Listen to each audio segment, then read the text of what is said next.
दिल बना हुआ था। मैंने इससे पहले किसी साधु महात्मा के रथ को इस तरह नहीं देखा था।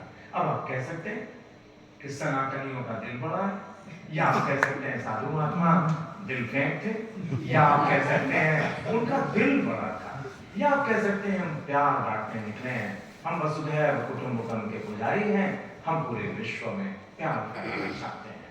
दरअसल जब तक वो एक 18 किलोमीटर का था, जब तक वो दिल मेरे सामने से गुजरता रहा, मैं तरह तरह की आभाओं से जूझता रहा कि दरअसल ये साधु महात्मा ने क्या सोचा होगा, क्यों दिल बनाया। पास में वैलेंटाइन भी तो नहीं है। दरअसल वो दिल जो था वो तो वैसा दिल हमने पहली बार वैलेंटाइन के बाजार में ही देखा था, उतना बड़ा दिल, लेकिन अब साधु महात्मा के पास था। उसके बाद जो नवाचार दिखाई दिया कि साधु महात्मा ने सिंहासन छोड़ के कमल का फूल बनाया हुआ था, और वो डिजाइनर कमल का फूल था, उसके बीच में वो बैठे हुए थे। कमल का फूल बंद भी हो जाता था और खुल भी जाता था। हम पूरी दुनिया को बताना चाहते हैं कि हम खिलखिला कर हंसना चाहते हैं, हम तुम्हें खिला हुआ देखना चाहते हैं। शायद साधु महात्मा ये कहना चाहते हो। बहुत सारे साधुओं ने अपने रथों को पर्यावरण प्रेम में सजा रखा था, लेकिन इस बीच में जो भीड़ होती है वह भी अद्भुत होती है। लोग चले आ रहे हैं, सिर पर गठरी लादे, कंधे पे झोला टांगे, कोई माँ अपने बच्चे को गोदी में लिए हुए है, तो कोई बेटा अपनी माँ को पीठ पर लादे चल रहा है, कोई अपने पिता का कुर्ता पकड़े चल रहा है, तो कोई अपने माता पिता को कांवड़ में बिठा के चल रहा है। अद्भुत दृश्य होता है। कोई पूरा का पूरा गांव रस्सी के घेरे में है।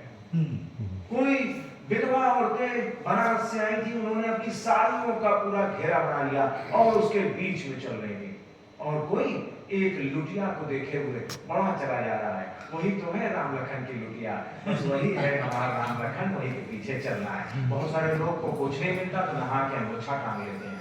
बहुत सारे लोग पेड़ की पत्ती लेकर ऐसे निकलते हैं। इतनी डाल थी, इतनी शाखाओं वाला डंडा लेकर चला था हमारा आदमी। अद्भुत है।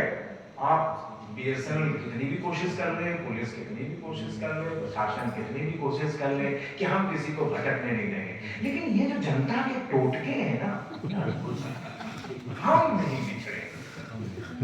इतना अनुशासित मेला कहीं नहीं मिलता। भगदड़ कब मचती है? भगदड़ मची 1954 में मची, हम नहीं थे, लेकिन 2013 में भगदड़ का शिकार हो गए। 1954 में जब भगदड़ मची तो आप सोचिए कि दोनों तरफ बांध के दोनों तरफ से लोग ऊपर चढ़ रहे थे। इधर से चढ़ने वाले लोग बाहर निकलना चाहते थे, इधर से चढ़ने वाले लोग अंदर जाना चाहते थे, बीच में से साधु का प्रोसेशन निकल रहा था। कहा जाता है कि किले की प्राचीर पर जो स्थान बनाया गया था, वहां पर पहले राष्ट्रपति राजेंद्र प्रसाद बैठकर उन नागा साधुओं के प्रोसेशन को देख रहे थे। कुछ लोग कहते हैं कि नेहरू की गाड़ी आई थी और लोग नेहरू जी को देखने के लिए उमड़ पड़े थे। आजादी का पहला महाकुंभ था, इसलिए लोग उनको देख लेना चाहते थे। सच क्या था ये तो कहीं निकल कर नहीं आया। नेहरू जी, एक जगह लिखा गया है कि नेहरू जी ने कहा है कि हम थे। एक जगह सरकार कहती है, क्योंकि गोविंद बल्लभ पंत साहब उस समय चीफ मिनिस्टर थे, जो रिपोर्ट जारी हुई उसमें कहा गया नेहरू जी एक दिन पहले आकर चले गए थे। जस्टिस कमलाकांत वर्मा की रिपोर्ट जो है वो कहती है कि कुछ नहीं, ये भगदड़ तो इसलिए मची कि परेड पर एक रेलवे स्टेशन बना दिया गया था, और जब भीड़ प्रोसेशन के बाद छूटी तो वो ट्रेन पर चढ़ने के लिए दौड़ रही थी, इसलिए भगदड़ हुआ था। लेकिन भगदड़ हुई थी और 1000 लोग मरे थे। कुंभ का काला इतिहास है, और इसीलिए जब स्टैम्पीड बताया जा रहा था कि हम कैसे रोक सकते हैं, तो अच्छा लग रहा था कि तरह तरह से इंतजाम होते हैं कि हम कैसे भगदड़ रोक सकते हैं। 2013 में मैं साउंड्स को रिकॉर्ड करता हुआ दोनों हाथ में रिकॉर्डर लेकर वहां खड़ा हुआ था, चल रहा था, और सामने से जो उतर रहा था, एक जुलूस उतर रहा था। बाबा जी का ट्रैक्टर जो था, वो एक बाबा जी थे जिनका ट्रैक्टर पर सवार है, उन पर सिंहासन रखा हुआ था। बाबा ने अंदाजा नहीं लगाया होगा, जब ढाल पर ऐसे आएगा ना तो सिंहासन नीचे आए। बाबा जी गिरे उनके मुंह, और इसका अंदाजा तो उन्होंने नहीं लगाया था।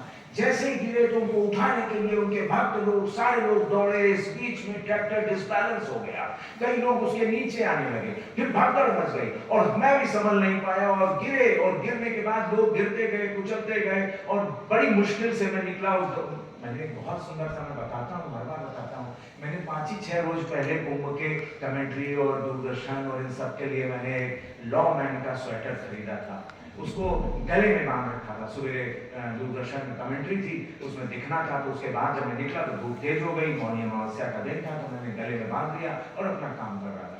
वो स्वेटर गले से कोई खींच ले गया, झोला कोई खींच ले गया, केवल मैंने डिपार्टमेंट के जो वॉइस रिकॉर्डर थे उनको बचा कर रखा हुआ था कि इनको न ले जाए, खाम खाम पैसा देना पड़ जाएगा, जो अपना है चला जाए, जो दूसरे का है उसको बचा कर रखो। जब मैं उठा तो मैंने कहा, मुझे चोट लगी, वहीं पर एक बंगाली थे जिनकी डेथ हो गई, बंगाल से आए हुए थे, बाद में उनके आई कार्ड से पता लगा।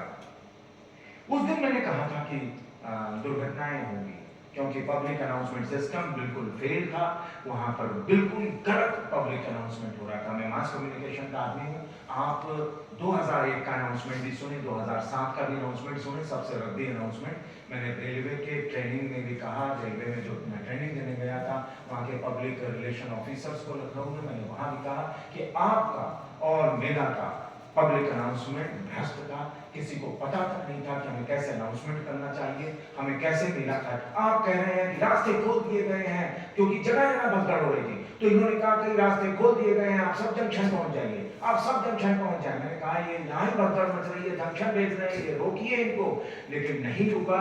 और क्या हुआ और कैसे हुआ कि 2013 की रात को पुल नंबर 6 में जंक्शन में भगदड़ मची और 36 लोगों ने अपनी जान गंवा दी। ये जो सिस्टम था वो फेल हुआ था। 2019 में ऐसा नहीं हुआ, फिर सबक लोगों को पता चला, फिर आज जो है वो 2000 के करीब आर्टिफिशियली इंटेलिजेंस AI बेस्ड कैमरे लगा दिए गए हैं, अब कंप्यूटरीकृत खोया पाया केंद्र खोल दिया गया है, अब मोबाइल सबके पास है, स्मार्टफोन सबके पास है। अच्छा, स्मार्टफोन ने तो दुनिया ही बदल दी कुंभ मेले की।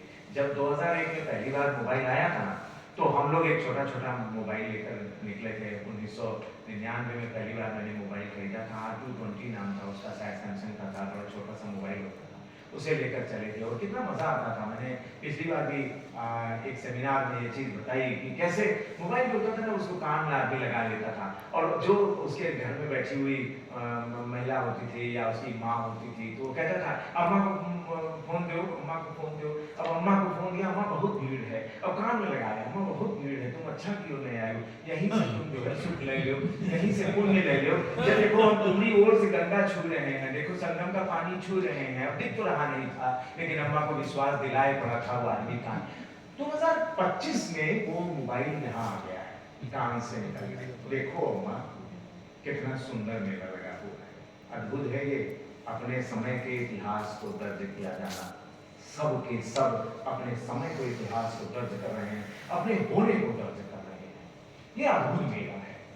आप सोचिए कि स्टेक होल्डर्स जो होते हैं मेले के, वो 4 स्टेक होल्डर्स माने गए हैं। सबसे पहला स्टेक होल्डर जो होता है वो कल्पवासी होता है, क्योंकि प्रयाग है ये, और प्रयाग का सबसे बड़ा स्टेक होल्डर कल्पवासी है, सामान्य जनता है, क्योंकि वो हर माघ मेले में यहाँ पर आती है और कुंभ मेले में, तो उसके लिए इंतजाम किया जाना। यह अलग बात है कि प्रशासन उसको एकदम ढकेल दे दूर पर और 2 सेक्टर बना दे उसके लिए, लेकिन व्यवस्था तो करता है कि राशन पानी की दुकान उसके लिए बनाई जा रही है, पानी की व्यवस्था उसके लिए की जा रही है, फोन की व्यवस्था है, बिजली की व्यवस्था है, अस्पताल की व्यवस्था है, उसके लिए किया जा रहा है। वो तुलसी का बिरवा लेकर निकला होगा घर से, वो विष्णु भगवान की फोटो लेकर निकला होगा घर से, और किस तरीके से कितनी आकांक्षाओं के साथ, संकल्प के साथ, स्वप्नों के साथ पूरा करने के लिए कि हमारी आध्यात्मिक चेतना यहाँ पर आ जाएगी और आ जाता है। ये यूं ही नहीं है।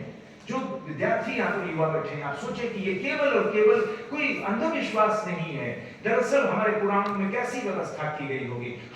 हम जब जूलॉजी, मैं तो जूलॉजी का विद्यार्थी रहा हूँ, मैंने एमएससी किया है जूलॉजी से, तो लिहाजा मैं उसको जोड़ कर देखता हूँ कि हमारे बहुत सारे जीव जगत में ऐसे जीव होते हैं जो एक समय के बाद अपने पूरे शरीर की कोशिकाएं बदल देते हैं, नया कर लेते हैं अपने आप को। सिलेंड्रेटा फाइलम तक अगर आप आएंगे तो बहुत सारे जीवों में ये ताकत होती है, बाद के जीवों में थोड़ी थोड़ी ताकत होती है। हमारे यहाँ चोट लगेगी तो नई सेल्स बन जाएगी, लेकिन इतनी ताकत नहीं है कि हम पूरे के पूरे शरीर को नया कर लेंगे। तो फिर नया क्या कर सकते हैं? इसके लिए कुंभ बनाया गया।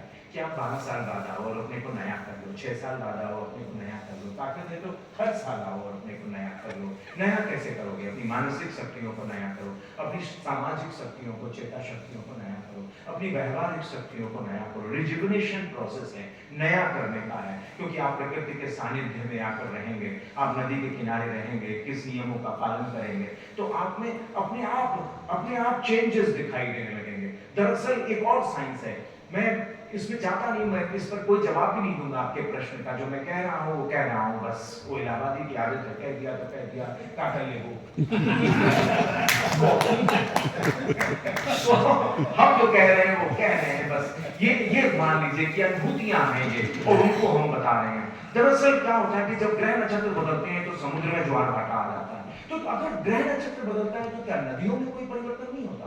जहां भी जलाशय होते हैं, जहां भी प्रकृति होती है, उनमें परिवर्तन आता है। सूर्य जब मकर गति में जाता है, मकर राशि में जाता है, जब बृहस्पति जो है मेष राशि में जाता है, ऊपर ग्रहों के नक्षत्रों में परिवर्तन हो रहा है, लिहाजा जल में भी परिवर्तन हो रहा है। और हरिद्वार के एक संस्थान ने वैज्ञानिकों के सहयोग से यह सिद्ध कर दिया कि पानी में कुछ ऊर्जा कण आ जाते हैं, ऊर्जित हो जाता है पानी, और उस ऊर्जित पानी में, ऊर्जित समय में जो प्रकृति में परिवर्तन आया है, उसमें आप रह रहे हैं, उसमें स्नान कर रहे हैं, ध्यान कर रहे हैं और दान दे रहे हैं। देखिए 5H का फॉर्मूला लगाया जाता है हमारे यहाँ पूरी संस्कृति में। 5H का फॉर्मूला है, first is mind, second is heart, third is hand, and then habit and health. ये 5H का फॉर्मूला है। First is mind.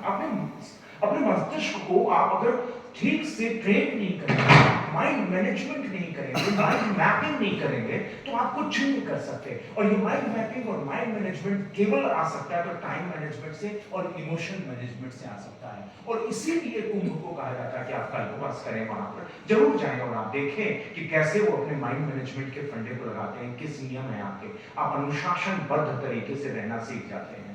आप कैसे टाइम का मैनेजमेंट करते हैं, इतने समय ही नहाना है, इतने समय ही संध्या वंदन करना है, इतने समय ही खाना बनाना है, इतने समय सो जाना है, इतने समय रामलीला देखनी है, इतने समय प्रवचन सुनना है। ये समयबद्ध है। टाइम मैनेजमेंट का इतना बड़ा ट्रेनिंग सेंटर कहीं नहीं है। ये ओपन यूनिवर्सिटी है पूरा का पूरा जो बसा दिया गया है यहाँ पे। It is the open university की, यहाँ जाकर आप बहुत कुछ सीख सकते हैं माइंड मैनेजमेंट और टाइम मैनेजमेंट का। दूसरा जो हार्ट है, हृदय।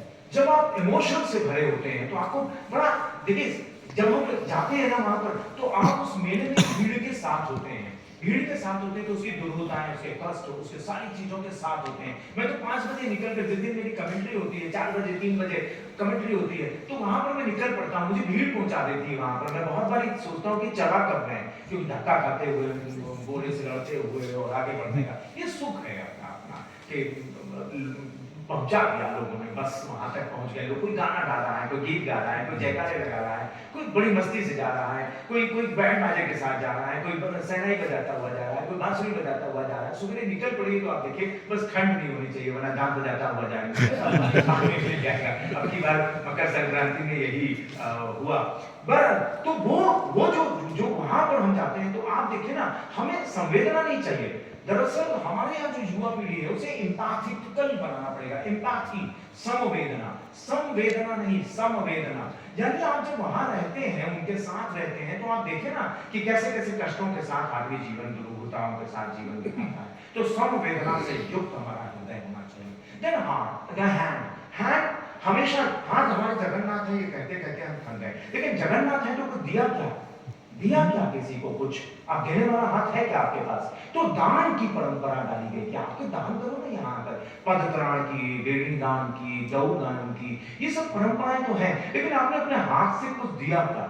आपके हाथ गिविंग पावर होनी चाहिए आपकी, और ये आपको वहां से मिल सकती है। देन हैबिट्स सुधार देता है। अगर कल्पवास में चले गए तो आपकी बड़ी अच्छी हैबिट्स हो जाती है कि आप इतने समय आरती करेंगे, इतने समय भजन करेंगे, इतने समय सो जाएंगे, इतने समय खाएंगे, इतने समय नहाएंगे। तो ये हैबिट्स में हैबिचुअल बनाता है। बड़ी हैबिट्स अच्छी होनी चाहिए, ये हम लोग करें। तो 5H का फॉर्मूला लेकर हम लोग वहां पर जाते हैं। दूसरा, आपको बताएं कि जब आप संवेदना की बात करते हैं तो बहुत सारे लोग भूले भटके हो जाते हैं, बहुत सारी चीजें हो जाती हैं। मैंने पिछली बार एक सेमिनार में ज्ञानी जी के यहाँ कंप्यूटर सोसाइटी का सेमिनार था, तो मैंने अपनी कहानियों का जिक्र किया था। मैं आपको आज एक और कहानी भी सुनाऊंगा। तो एक कहानी थी विनोदिनी जी की। विनोद कितनी कहानियाँ मिल जाती हैं। हम आप जितने युवा हैं उनसे कहेंगे कि आप घूमिए, हम सब लोग घूमें और देखें कि हम केवल वहाँ नहाने नहीं जाते हैं। मैं आपको बता दूँ 89 से लेकर अब तक के 7वाँ कुंभ है मेरा जो कवर कर रहा हूँ। एक बार भी कुंभ स्नान मैंने नहीं किया, गंगा तो दर्शनाय होते। बहुत सारे लोगों को स्नान करा चुका हूँ, अपनी स्कूटर में जब मुझे पास मिल जाता था तो मैं बहुत सारे लोगों को गंगा तक पहुँचाया जाता था कि आओ माता राम तुम्हें पहुँचाते हैं, कहीं बैठो हमारा कहीं पैदल आए गई तो वहीं जाके बैठ जाओ, हम तुम्हें पहुँचाए देंगे। तो ये पुण्य मैंने बहुत कमाया। तो आप आपको बताते हैं कि जब मैं